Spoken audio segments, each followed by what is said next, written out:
Hello everyone. तो आज हम लोग मोमेंट डिस्ट्रीब्यूशन मेथड से एक क्वेश्चन को सॉल्व करने जा रहे हैं। ठीक है, जो कि ये क्या है, कंटिन्यूस बीम दिया हुआ है जो कि 2 स्पैन बीम है, span A B and span B C. इसमें से हम लोग को क्या करना है, बेंडिंग मोमेंट डायग्राम बनाना है और शियर फोर्स डायग्राम बनाना है by using moment distribution method. ठीक है, तो हम लोग स्टेप बाय स्टेप इसमें इस क्वेश्चन को सॉल्व करेंगे। तो सबसे पहला जो स्टेप होता है वो क्या होता है कि फिक्स्ड एंड मोमेंट्स हम लोग को निकालने होते हैं। अगर फिक्स्ड एंड मोमेंट की बात करें तो स्पैन ए बी में किस तरीके का लोडिंग है, यूडीएल का लोडिंग है। ठीक है, तो यूडीएल का लोडिंग में जो फॉर्मूला लगता है वो क्या लगता है, W²/12 लगता है। तो W²/12 हम लोग क्या ले रहे हैं, एंटी क्लॉकवाइज डायरेक्शन में ले रहे हैं, इसीलिए क्या ले रहे हैं उसको minus. It mean that fixed end moment जो लग रहा है वो क्या लग रहा है, एंटी क्लॉकवाइज डायरेक्शन में लग रहा है, इसीलिए क्या होगा वो वहाँ पे माइनस। ठीक है, तो W यहाँ पे क्या गिवन है, 30। तो डायरेक्टली हम लोग उसको पुट करेंगे उस वैल्यूज़ को, तो कितना हो जाएगा, -30 इंटू एल कितना दे रखा है, 6²/12 है ना। तो आंसर कितना आएगा हम लोग का, -90 किलो न्यूटन मीटर। ठीक है, और सेम चीज़ अगर बात करें MFBA के लिए, ये क्या था, MFAB एंड MFBA सेम हो जाएगा। इस डायरेक्शन में बात करें, सबको सिंपली सपोर्टेड मानकर फिक्स मानकर क्या करना है, हमें फिक्स्ड एंड मोमेंट निकालना है। इस तरफ से क्या होगा, ये क्लॉकवाइज, तो क्लॉकवाइज सेम होगा, क्या होगा वो पॉजिटिव। तो पॉजिटिव होगा तो क्या होगा, answer will be the same. तो क्या हो जाएगा, +90 किलो न्यूटन मीटर। ठीक है, किलो न्यूटन मीटर। अब फिक्स्ड एंड मोमेंट किसके लिए निकालने हैं हम लोग को, MFBC के लिए, MFBC। सो BC के लिए क्या हो जाएगा, एंटी क्लॉकवाइज है ना। तो फॉर्मूला हमें ये कहता है कि W इंटू B²A, ये वाला क्या है, A है, ये वाला क्या है, B है, A distance and B distance. तो -W, सो कितना हो जाएगा यहाँ पे, -W कितना है, 72 इंटू B कितना दे रखा है, B कितना दे रखा है आपका 2 का स्क्वायर है कि नहीं। B कितना दे रखा है यहाँ पे, 2 का स्क्वायर। अब A कितना है यहाँ पे, 4 है ना। ये रिमेनिंग डिस्टेंस कितना हो जाएगा यहाँ पे, 4 मीटर है ना। तो 4/L², L कितना दे रखा है, 6²। तो आंसर कितना आ जाएगा आपका, -32 किलो न्यूटन मीटर। उसके बाद MFCB के लिए भी कंडीशन बिल्कुल सेम है, लेकिन इस फिक्स एंड से बात करें तो किस डायरेक्शन में हम लोग ले रहे हैं, पॉजिटिव, क्लॉकवाइज हो रहा है कि नहीं। ये रोटेशन किस तरीके का हो रहा है, क्लॉकवाइज, तो क्लॉकवाइज होगा तो क्या लेंगे, पॉजिटिव। तो W कितना दे रखा है, 72 ना, 72 इंटू A कितना है, A है आपका 4² इंटू B कितना है, 2/L², L कितना है, 6²। तो आंसर कितना आ जाएगा, +64 किलो न्यूटन मीटर। ठीक है, सबसे पहला स्टेप हम लोग को क्या हो गया है, कंप्लीट हो गया है। क्या निकालने हैं, फिक्स्ड एंड मोमेंट्स। ठीक है, तो जितने भी स्पैन्स दे रखे हैं सबको फिक्स मानकर उसमें क्या निकालना है, फिक्स्ड एंड मोमेंट्स निकालना है। Just like MFAB and MFBA ये MFAB हो जाएगा इस डायरेक्शन में और MFBA इस डायरेक्शन में। सेम चीज़ MFBC इस डायरेक्शन में और MFCB इस डायरेक्शन में, क्योंकि हम लोग सारे के सारे वैल्यूज़ निकाल चुके हैं, है ना। अब उसके बाद और एक क्या टेबल बनाने रहते हैं हम लोग को। सेकंड स्टेप क्या है, ये हम लोग का क्या है, स्टेप 1, ये वाला क्या रहेगा हम लोग का, स्टेप 2। तो दूसरे स्टेप में क्या करना है हम लोग को, डिस्ट्रीब्यूशन फैक्टर निकालना है हर एक जॉइंट पे। तो जो भी इंटरमीडिएट में जॉइंट पड़ेगा, जैसे कि यहाँ पे क्या पड़ रहा है, B क्या पड़ रहा है, हमारा इंटरमीडिएट पड़ रहा है, तो इससे कौन कौन से मेंबर जुड़े हुए हैं, कौन कौन से स्पैन बन रहे हैं यहाँ से, एक तो हो जाएगा BA और एक क्या हो जाएगा, BC। ठीक है, तो जॉइंट B जो कि इंटरमीडिएट में पड़ रहा है उसको लेकर के मान कर चलेंगे, तो क्या हो जाएगा, ये BA और BC। तो BA यहाँ पे देखेंगे क्या है, B और A, मतलब A क्या है आपका, फार एंड है ना, A क्या है आपका, फार एंड। तो अगर फार एंड है तो हम लोगों ने पहले ही पढ़ रखा होगा, आपने ही पढ़ रखा होगा कि क्या होगा वहाँ पे, 4EI/L है ना, क्या होगा, 4EI/L। स्टिफनेस क्या हो जाएगा, यहाँ पे इस टेबल में अगर हम लोग देखें क्या क्या ले रखे हैं हम लोग, joint member stiffness, joint stiffness और distribution factor. So distribution factor is equals to K/σ(k). तो जॉइंट B से कितने मेंबर जुड़े हुए हैं, BA एंड BC। अब BA को देखेंगे, मतलब फार एंड क्या हो जाएगा यहाँ पे, A, तो A क्या है वहाँ पे, फिक्स है ना। तो A अगर फिक्स है तो क्या हो जाएगा, 4EI/L। तो EI कितना दे रखा है, 3 दे रखा है, I। तो वैल्यूज पुट करेंगे, 4E इंटू I कितना हो जाएगा आपका, 3I/L, L कितना दे रखा है, 6। ठीक है, तो कितना आ जाएगा आंसर 2EI। उसके बाद अगर सेम चीज़ जॉइंट बी के लिए मेंबर BC को देखेंगे, है ना, तो मेंबर B एंड C, मतलब B से C देखेंगे तो C क्या है, far and. So far and क्या है हम लोग का, फिक्स मतलब फिक्स सपोर्ट दे रखा है, तो फिक्स तो कंडीशन बिल्कुल सेम हो जाएगा 4EI/L। तो यहाँ पे I कितना दे रखा है, I 2I दे रखा है ना, तो क्या हो जाएगा 4E इंटू 2I/L। L कितना दे रखा है 6, है ना, तो कितना आ जाएगा 1.33 EI, है ना। तो जॉइंट स्टिफनेस क्या हो जाएगा, ये वाला क्या हो जाएगा जॉइंट स्टिफनेस, समेशन ऑफ के, इन दोनों का सम हो जाएगा। तो आंसर कितना निकलेगा हम लोग का 3.33 EI, है ना। अब उसी को डिस्ट्रीब्यूशन फैक्टर क्या बोलता है कि it is the ratio of K by summation of K, और it is the ratio of stiffness to the joint stiffness. तो मेंबर BA के लिए देखेंगे, तो BA के लिए K कितना है आपका, BA के लिए K कितना है 2EI, है ना, 2EI bye summation of K कितना आ रहा है 3.33 EI, है ना। तो रिजल्ट कितना हम लोग का ऑब्टेन होगा, लगभग 0.6, है ना। अब उसके बाद फिर सेम चीज़ अगर मेंबर BC के लिए देखेंगे तो समेशन K के वैल्यू कितना है 1.33 EI, डिवाइड बाय कितना करना है 3.33 EI, तो आंसर कितना आ जाएगा आपका 0.4, ठीक है। और एक बात हमें ध्यान क्या रखना है कि जॉइंट पे जो है, जॉइंट पे डिस्ट्रीब्यूशन फैक्टर का जो वैल्यू है वो कितना आना चाहिए, सम कितना आना चाहिए 1 आना चाहिए, है कि नहीं। तो समेशन अगर देखिएगा तो 1 आ जाएगा, 0.6 प्लस 0.4 कितना आ जाएगा 1, मतलब हम लोग का स्टेप आगे सही चल रहा है, ठीक। अब उसके बाद फिर क्या बनाना है हम लोग को, डिस्ट्रीब्यूशन टेबल। तो इस तरीके का टेबल बनेगा हम लोग का डिस्ट्रीब्यूशन टेबल, है ना, जिसमें से कितने स्पैन है AB और BC, हम लोग का केवल 2 स्पैन है। तो यहाँ पे क्या हो जाएगा AB और BC, नेमिंग दे दिया A, B एंड C। उसके बाद क्या है डिस्ट्रीब्यूशन फैक्टर लिखना है, तो डिस्ट्रीब्यूशन फैक्टर लिखेंगे। तो डिस्ट्रीब्यूशन फैक्टर के यहाँ पे कितना कितना रिजल्ट ऑब्टेन हुआ है, तो यहाँ पे देखेंगे ये वाला क्या है मेंबर B है, BA के लिए कितना है 0.6, तो लिख देंगे यहाँ पे कितना 0.6। और उसके बाद फिर अगर BC मेंबर के लिए देखेंगे तो कितना है 0.4, तो वहाँ पे लिख देंगे कितना 0.4, यहाँ तक हो गया। अब उसके बाद नेक्स्ट स्टेप क्या है कि यहाँ पे क्या लिखेंगे नेक्स्ट स्टेप में, उसी टेबल में फिक्स्ड एंड मोमेंट। तो फिक्स्ड एंड मोमेंट्स कितने कितने ऑब्टेन्ड हुए यहाँ आकर देखते हैं। तो MFAB के लिए कितना है -90, MFBA के लिए +90, MFBC के लिए -32, MFCB के लिए +64। जितने भी ये रिजल्ट्स ऑब्टेन हुए हैं सबको हम लोग वहाँ पे लिखेंगे। तो MFAB के लिए कितना ऑब्टेन हुआ है -90, MFBA के लिए कितना ऑब्टेन हुआ है +90, उसके बाद फिर MFBC के लिए कितना ऑब्टेन हुआ है -32 एंड MFCB के लिए कितना ऑब्टेन हुआ है 64। तो ये रहा सेकंड इस टेबल का सेकंड स्टेप। पहला स्टेप क्या था डिस्ट्रीब्यूशन फैक्टर, इस तरीके का टेबल बनेगा हम लोग का, ठीक है, जिसमें से मेंबर इसमें जुड़ते चले जाएंगे। अगर AB BC 2 स्पैन दिया हुआ इसी तरीके से बनाएंगे, और अगर आगे स्पैन D रहा तो इस तरीके का टेबल और एक्सटेंड हो जाएगा, है कि नहीं, है ना। तो उसको और आगे क्वेश्चंस में हम लोग समझने की कोशिश करेंगे। फिलहाल ये 2 स्पैन का क्वेश्चन है उसको हम लोग सॉल्व करते हैं। अब इसके बाद जैसे फिक्स्ड एंड मोमेंट हो गया, फिक्स्ड एंड मोमेंट के बाद क्या करेंगे हम लोग बैलेंस, ठीक है, बैलेंस करेंगे, यहाँ पे बैलेंस करेंगे। मगर एक बात यहाँ पे ध्यान ये रखना है कि अगर इस पोर्शन में हम लोग का हिंज आ जाएगा तो हिंज को कैसे सॉल्व करेंगे उसको पहले रिलीज़ करना होता है। फिलहाल उसको ना समझकर अभी जो फिक्स दिया हुआ है पहले उसको समझ लेते हैं, ठीक है। अगर कंडीशन फिक्स हो तो क्या करेंगे बैलेंस करेंगे, ठीक। तो जैसे ही फिक्स्ड एंड मोमेंट आ गया उसका क्या करेंगे बैलेंस। और बैलेंस किसको करना है, जॉइंट्स को बैलेंस करना है कि नहीं, किसको बैलेंस करना है जॉइंट को। तो जॉइंट बैलेंस है कि नहीं कहाँ से चेक करेंगे, आप यहाँ से जोड़िए कितना हो जाएगा बताइए। यहाँ पे ये हम लोग का कहाँ पे होगा, ये रफ में हम लोग सॉल्व करने जा रहे हैं, है ना। तो कितना हो जाएगा इन दोनों का सम करिए 90 - 32, जॉइंट में मोमेंट्स का वैल्यू को सम करिए तो कितना हो जाएगा 90 प्लस -32। तो रिज़ल्ट कितना ऑब्टेन हो जाएगा, आंसर कितना आ जाएगा आपका 58, ठीक है। और आंसर किस में आ रहा है प्लस में आ रहा है, मतलब ये वाला क्या है अनबैलेंस मोमेंट है।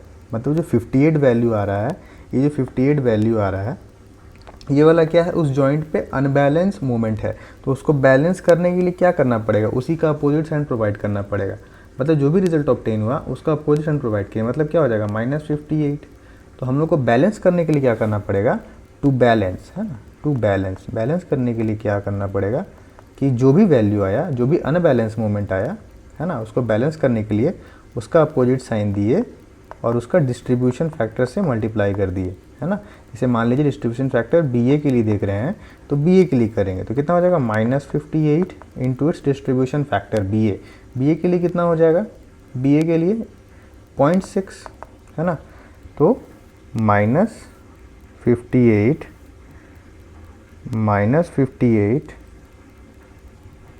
तो -58 इंटू 0.6 कितना हो जाएगा, ये लगभग -34.8, है ना, जो रिज़ल्ट आया। अब इसको लिख दीजिए यहाँ पे कितना हो जाएगा -34.8। और सेम चीज़ अगर हम लोग उसको दूसरे वाले स्पैन के लिए लेंगे, तो दूसरे वाले स्पैन के लिए क्या हो जाएगा -58 इंटू डिस्ट्रीब्यूशन फैक्टर। तो डिस्ट्रीब्यूशन फैक्टर किसका आ जाएगा, BC। तो -58 इंटू डिस्ट्रीब्यूशन फैक्टर 0.4। तो आंसर कितना आ जाएगा आपका -23.2, है ना। तो जो भी रिजल्ट ऑब्टेन हुआ यहाँ पे क्या लिख दीजिए -23.2, है ना। अब अगला स्टेप क्या होता है, इसके बाद हम लोगों को क्या करना होता है, जैसे ही कैरी आपका बैलेंस हो गया, ये वाला स्टेप क्या हो गया हम लोग का, बैलेंस हो गया, है ना। ये वाला स्टेप क्या हो गया हम लोग का, बैलेंस हो गया। अब बैलेंस के बाद क्या स्टेप करना है, कैरी ओवर, है ना। बैलेंस के बाद क्या स्टेप करना है, कैरी ओवर। तो कैरी ओवर क्या बोलता है, जब अगर फार एंड फिक्स है तो क्या हो जाएगा कैरी ओवर मोमेंट m/2। तो अब यहाँ से देखिए कि ए में क्या है, फार एंड है, B के रिस्पेक्ट में देखेंगे तो A क्या है, फार एंड, और फार एंड क्या है, फिक्स है। यहाँ पे देखिए क्या है, फार एंड क्या है, फिक्स है। तो फिक्स होता है तो कैरियर मोमेंट कितना चला जाता है, m/2। इसका ये मतलब है कि कितना हो जाएगा -34.8 होल डिवाइड बाई 2। और इसके बाद सेम चीज़ अगर यहाँ पे क्या करेंगे, कैरी ओवर, है ना, क्या कर रहे हैं, कैरी ओवर। तो कैरियर मोमेंट जाएगा तो -23.2 होल डिवाइड बाई 2, ठीक है ना। ये हम लोग का एक आइट्रेशन कंप्लीट हो गया। और जो भी ये सब वैल्यूज़ देख रहे हैं आप, ये किस में है, हम लोग का रफ़ में है कि नहीं। ये वाला वैल्यूज़ क्या है, रफ़ में है। तो इसको हम लोग हमेशा रफ़ में करेंगे, बस समझने के लिए आप इसको कहीं लिख सकते हैं और उसके बाद फिर इसको इरेज कर देंगे, ठीक है। तो ये हो गया हम लोग का लगभग एक आइट्रेशन कंप्लीट, ठीक है। और एक आइट्रेशन कंप्लीट करने के बाद क्या करना है, जैसे कि हम लोग को जॉइंट्स को देखना है ना। ये वाला क्या है हम लोग का, ये है carry over, this is carry over. फिर जैसे ही कैरी ओवर हुआ, अब जॉइंट पे कहीं पे भी इस जॉइंट को हम लोगों ने क्या कर दिया, बैलेंस कर दिया। और अगर क्वेश्चन में 2 स्पैन से अधिक हो जाता है तो जैसे ही इस पे क्या होगा कि कैरी ओवर मोमेंट और यहाँ से भी आने लगेंगे, इस एंड से भी आने लगेंगे, तो ये जॉइंट क्या हो जाएगा, अनबैलेंस हो जाएगा। फिलहाल अब ये एक आइट्रेशन में हम लोग का जॉइंट जो है बैलेंस हो गया। सो जॉइंट बैलेंस का मतलब क्या है कि जितना मोमेंट BA में आ रहा है उतना ही मोमेंट BC में जा रहा है कि नहीं। तो जॉइंट बैलेंस है। तो जॉइंट बैलेंस है कि नहीं, वो आप अगर इन सब का सम करिएगा तो आपका वैल्यू 0 आ जाना चाहिए, है कि नहीं। इन सब का सम करने से वैल्यू 0 आ जाना चाहिए। तो अगर आप इन दोनों का सम करेंगे, मतलब इन दोनों का सम करेंगे तो आंसर कितना ऑब्टेन हो रहा है, लगभग 55.2, है ना। और उसी के साथ साथ दूसरा रिजल्ट क्या हो रहा है, -55.2। इसका क्या मतलब है कि ये जो रिजल्ट ऑब्टेन हुआ है ये वाला क्या है, पॉजिटिव में आ रहा है। पॉजिटिव मतलब क्या हो जाएगा, क्लॉकवाइज, है ना। और नेगेटिव में ऑब्टेन हो रहा है मतलब ये क्या हो जाएगा, एंटी क्लॉकवाइज, ठीक। अब उसके बाद फिर पूरे ओवरऑल कैलकुलेशन करेंगे तो इन दोनों का भी सम करना पड़ेगा हम लोग को, है कि नहीं, क्योंकि फिक्स है, फिक्स पे तो क्या आएगा, मोमेंट आएगा। तो इन दोनों को भी सम करेंगे तो रिजल्ट कितना ऑब्टेन हो जाएगा, -107.4। और इन दोनों का सम करेंगे तो आंसर कितना होगा हम लोग का, लगभग 52.4। तो ये जो आप फाइनल देख रहे हैं ये वाला क्या है हम लोग का, फाइनल मोमेंट्स है कि नहीं। ये वाला क्या है हम लोग का, फाइनल मोमेंट्स है। तो ये हम लोग का जो हम लोगों ने मोमेंट डिस्ट्रीब्यूशन मेथड को यूज़ किया, और तो हम लोग का ये वाला यहाँ तक इस टेबल तक ये वाला रिजल्ट हम लोग का ऑब्टेन हुआ। जो कि क्या ऑब्टेन हुआ कि जितने भी जॉइंट पे मोमेंट्स हैं वो तो इक्वल हो ही गए, और मोमेंट्स का वैल्यूज़ भी हम लोग को क्या हो गया, फाइंड आउट हो गया, है कि नहीं। और फिर एंड सपोर्ट पे जो भी फिक्स सपोर्ट था वहाँ पे तो मोमेंट आएंगे, तो उसके वजह से कितना मोमेंट आया वो भी हम लोग का रिजल्ट यहाँ पे ऑब्टेन हो गया। सबसे पहला स्टेप डिस्ट्रीब्यूशन फैक्टर लिखें, उसके बाद फिक्स्ड एंड मोमेंट, फिर बैलेंस, फिर कैरी ओवर। और जब तक से जॉइंट बैलेंस ना हो तब तक से ये सेम आइटरेशन हम लोग का चलता जाएगा। ठीक है, ये क्वेश्चन बहुत सिंपल है। इसके बाद और क्वेश्चन देखेंगे जिसमें 2 से 3 आइटरेशन एटलीस्ट लगेंगे। ठीक है, अब इसके बाद नेक्स्ट स्टेप क्या है? नेक्स्ट स्टेप क्या है इसके बाद हम लोग को जैसे ही ये रिज़ल्ट ऑब्टेन हो जाता है, ये वाला रिज़ल्ट जैसे ही ऑब्टेन हो जाता है, तो यहाँ पे सबका आप जो हमने एज्यूम किया था, जैसे ये क्या था माइनस में है, ये वाला क्या है माइनस में है, ये प्लस में है, ये माइनस में है और ये प्लस में है। तो उसी के अकॉर्डिंग माइनस को हमने क्या माना था, एंटी क्लॉकवाइज, साइन कन्वेंशन माना था ना, एंटी क्लॉकवाइज। तो उसी तरीके से यहाँ पुट करेंगे, क्या हो जाएगा ये, अगर माइनस में है तो क्या हो जाएगा ये एंटी क्लॉकवाइज, और प्लस में है तो क्या हो जाएगा क्लॉकवाइज। एंड देन MFBC के लिए माइनस तो एंटी क्लॉकवाइज और प्लस है तो आपका क्लॉकवाइज। ठीक है, इसको पुट करने के बाद हम लोग को क्या बनाना है, बेंडिंग मोमेंट डायग्राम। तो बेंडिंग मोमेंट डायग्राम बनाने के लिए वो तो हम लोग का फ्री बेंडिंग मोमेंट हम लोग जो अभी निकालने वाले क्या है, फ्री बेंडिंग मोमेंट। इसके पहले क्या था, फिक्स बेंडिंग मोमेंट जो है हम लोग का निकल आया है कि नहीं। तो फ्री बेंडिंग मोमेंट के लिए Mmax का वैल्यू कितना होता है, मतलब हर एक स्पैन को, जैसे कि यहाँ पे स्पैन क्या है AB दे रखा है, स्पैन BC दे रखा है, हर एक स्पैन को इंडिविजुअल मानकर, हर एक स्पैन को आप क्या करें इंडिविजुअल मानें। जैसे इंडिविजुअल मानेंगे उसके बाद फिर उसका फ्री बेंडिंग मोमेंट का वैल्यू निकालेंगे। तो Mmax यूडियल के केस में कितना हो जाता है, WL²/8 है ना, यही होता है ना। तो कितना हो जाएगा W कितना है 30, L कितना दे रखा है 6² × 8 है ना। तो आंसर कितना हो जाएगा इसका, लगभग 135 किलो न्यूटन मीटर। और इस तरीके का डायग्राम किस तरीके का होगा इसका, पैराबोलिक, कि हम लोगों ने कहीं ना कहीं पहले ही पढ़ा है कि डायग्राम किस तरीके का होगा, पैराबोलिक। मैक्सिमम ऑर्डिनेट कितना होगा इसका, मैक्सिमम ऑर्डिनेट 135 है ना, 135 किलो न्यूटन मीटर। और उसके बाद फिर वैल्यूज़, और ये कौन सा कर्व है 2 डिग्री। अब उसके बाद दूसरे स्पैन मतलब BC स्पैन के लिए देखेंगे। तो BC स्पैन के लिए क्या हो जाएगा, WAB/L क्या हो जाएगा, W × AB/L। तो W कितना है 72 × A कितना है 4, B कितना है 2/L, L कितना दे रखा है, L है 6 है ना। तो आंसर कितना आ जाएगा इसका, लगभग कितना आ जाएगा 96 किलो न्यूटन मीटर। तो इसका बेंडिंग मोमेंट डायग्राम बनाएंगे हम लोग है ना। तो ये रहा इसका बेंडिंग मोमेंट डायग्राम, 96 है मैक्सिमम ऑर्डिनेट इसका। ठीक, तो ये रहा आपका positive bending moment diagram. This diagram is also positive, क्योंकि क्या हो रहा है, सैगिंग हो रहा है तो क्या होगा पॉजिटिव है ना। अब बेंडिंग मोमेंट डायग्राम बनाने के लिए जितने भी कैलकुलेशन चाहिए थे वो हम लोगों के पास ऑब्टेन हो चुके हैं। इसका क्या मतलब है कि फ्री बेंडिंग मोमेंट, ये सब क्या है हम लोग का फ्री बेंडिंग मोमेंट डायग्राम्स है। और उसके बाद और फिक्स बेंडिंग मोमेंट का जो वैल्यूज़ है वो हम लोग ऑलरेडी ऑब्टेन हो चुका है यूजिंग दिस टेबल की वजह से हम लोग का वैल्यू क्या हो चुके हैं, ऑब्टेन हो चुके हैं। अब shear force calculation, shear force diagram बनाने के लिए शेयर फोर्स का कैलकुलेशन करना पड़ेगा। तो अगर स्पैन AB में देखेंगे तो क्या किया हम लोगों ने कि हर एक स्पैन को इंडिविजुअल ब्रेक कर दिया, just like span AB and span BC है ना। तो स्पैन AB के लिए इसको क्या माना है, सिंपली सपोर्टेड। और अगर सिंपली सपोर्टेड मानकर इसको हम लोग सॉल्व करेंगे तो जैसे ही सॉल्व करेंगे तो जितने भी, जैसे ये वाला वैल्यू कितना है 107.4 हम लोग का फिक्स्ड एंड मोमेंट था ये वाला है कि नहीं, जो कि एक कपल था जिस डायरेक्शन में भी था, जैसे कि क्या है एंटी क्लॉकवाइज डायरेक्शन है। और दूसरा वाला ऑब्टेन क्या हुआ था जॉइंट B पे 55.2 क्लॉकवाइज, और क्या था यूटिल लोडिंग 30 किलोन्यूटन पर मीटर। और सेम चीज़ दूसरे स्पैन के लिए MFBC के लिए जो भी रिजल्ट ऑब्टेन हुए थे, जैसे कि ये वाला क्या है क्लॉकवाइज, ये वाला क्या है हम लोगों का लगभग एंटी क्लॉकवाइज है ना। तो एंटी क्लॉकवाइज जो भी रिजल्ट ऑब्टेन हुआ 55.2, क्लॉकवाइज 52.4, जो भी रिजल्ट ऑब्टेन हुआ उसको हम लोगों ने एक इंडिविजुअल स्पैन मानकर सॉल्व किया। ये सॉल्व क्यों कर रहे हैं, ताकि हम लोगों का शेयर फोर्स डायग्राम बन सके है ना। अब उसके बाद summation of moment at B ले लिया, यहाँ पे जैसे ही इंडिविजुअल स्पैन लेकर चलेंगे तो RB1 एंड RB2 हो जाएगा है कि नहीं, इंडिविजुअल स्पैन लेकर चलेंगे, क्योंकि ये क्या कर रहा है इंटरमीडिएट में पढ़ रहा है। तो उस केस में हम लोग एक को RB1 और एक को RB2 मानकर सॉल्व करते जाएंगे। And then summation of moment at B equals to 0 है ना। जब summation of moment at B करेंगे तो क्या हो जाता है हम लोग का जो भी साइन कन्वेंशन, ये हम लोग का साइन कन्वेंशन रहता है पॉजिटिव है ना, left side anti clockwise, left side clockwise positive and right side anti clockwise positive, ठीक है।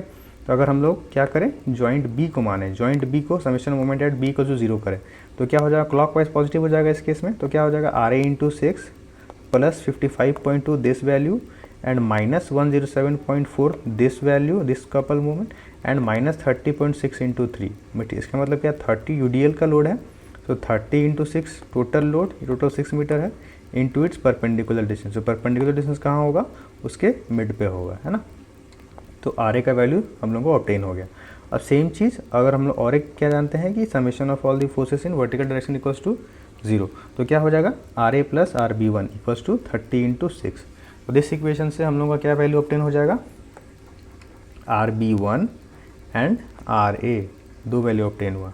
और उसी कंडीशन के बाद जब दूसरी स्पैन को लेकर चलेंगे तो सेम क्राइटेरिया अपनाएंगे, summation of moment at C0 करेंगे, तो कितना हो जाएगा, R B 2 into 6 force into perpendicular distance plus 52.4 clockwise minus 55.2 anti clockwise, उसके बाद फिर क्या हो जाएगा, माइनस 72 इंटू 2 क्या हो जाएगा आपका एंटी क्लॉकवाइज, जो कि नेगेटिव हो जाएगा। तो इसमें रिजल्ट क्या ऑब्टेन होगा, 24.47 किलो न्यूटन, ठीक है। और उसका समेशन ऑफ ऑल द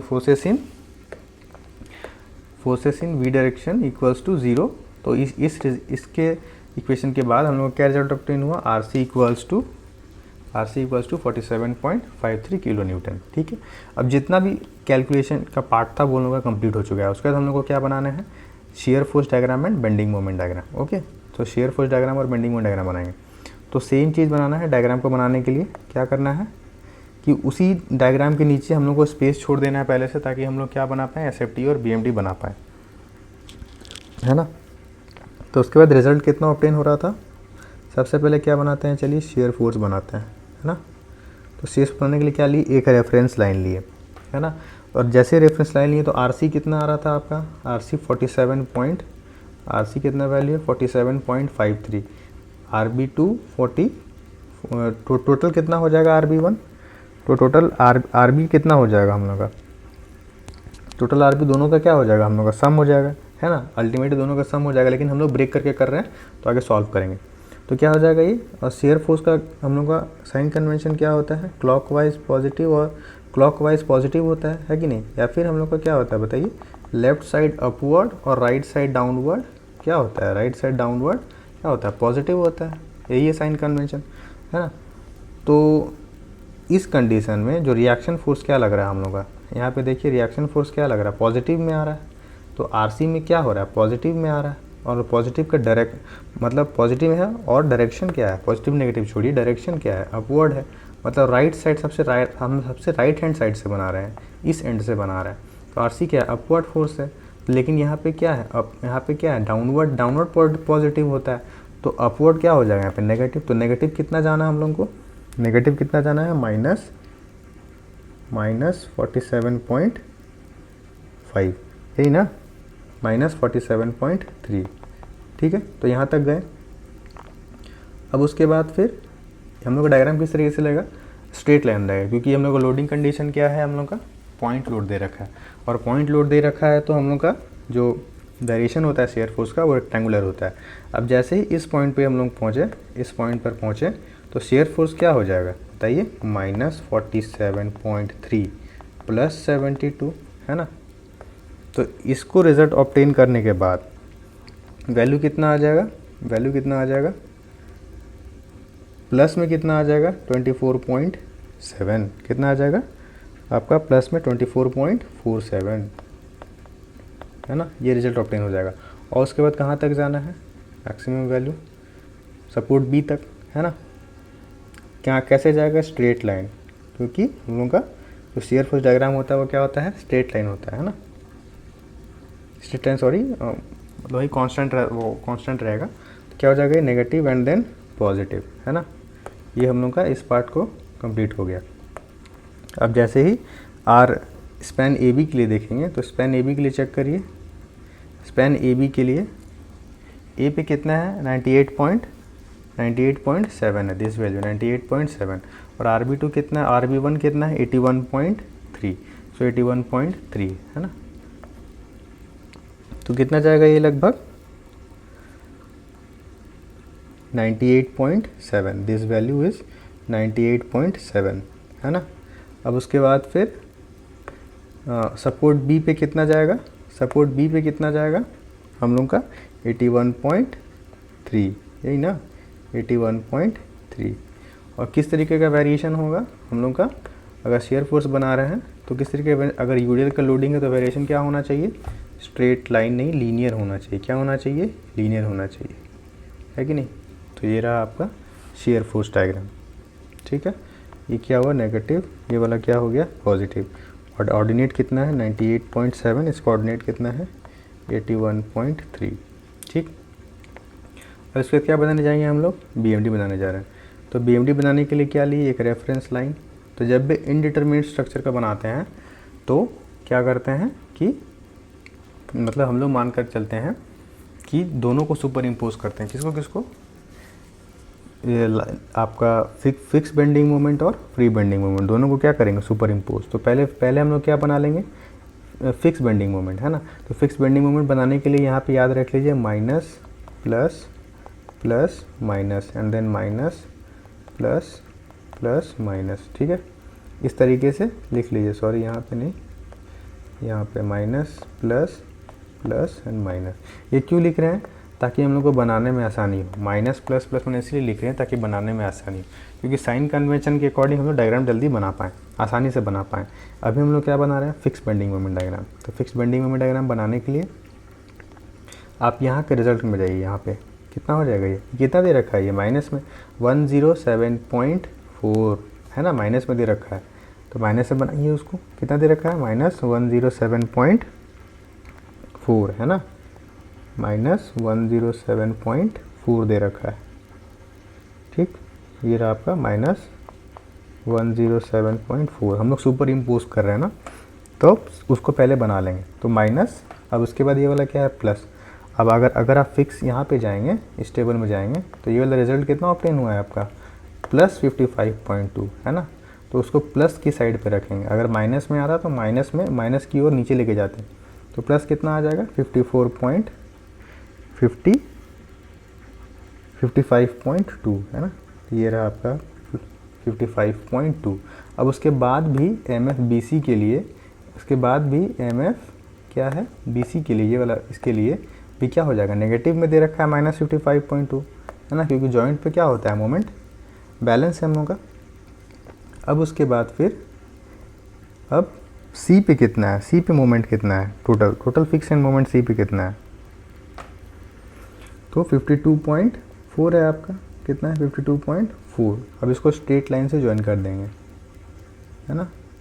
ये हो गया हम लोग का स्ट्रेट लाइन से ज्वाइन हो गया, क्या बन गया, ये हम लोग का फिक्स बेंडिंग मोमेंट डायग्राम बन गया, है ना। फिक्स बेंडिंग मोमेंट डायग्राम बन गया हम लोग का। यहाँ पे रिजल्ट लिख दीजिए 55 पॉइंट कितना हो जाएगा 55.2 एंड ये वाला ऑर्डिनेट कितना है 52.4। और उसके बाद क्या बनाना है, ये तो हो गया हम लोगों का फिक्स्ड, है ना। फिक्स्ड प्लस क्या करना है हम लोग को फ्री, तो फ्री बेंडिंग मोमेंट बनाते हैं ना। तो फ्री बेंडिंग मोमेंट डायग्राम बनने के लिए यहाँ हम लोग बना चुके थे इस चीज़ को। तो कितना हो जाएगा मैक्सिमम ऑर्डिनेट इसका कितना दे रखा है स्पैन AB के लिए 135। और वेरिएशन कैसा है हम लोगों का, वेरिएशन कितना है पैराबोलिक, है ना। 135 ऑब्वियसली आपका 107 से ज़्यादा होगा, है ना, इस तरीके से ना। ठीक, ये हो गया पैराबोलिक। और पैराबोलिक क्या होगा आपका BMD, ये वाला क्या है free BMD, free bending moment diagram. और उसके बाद फिर वैल्यू कितना है मैक्सिमम ऑर्डिनेट 96 है। अगर आप यहाँ पे देखेंगे तो इसका वैल्यू कितना है लगभग 96, यही है ना, तो इसको वहाँ पे आप सुपर इम्पोज करिए।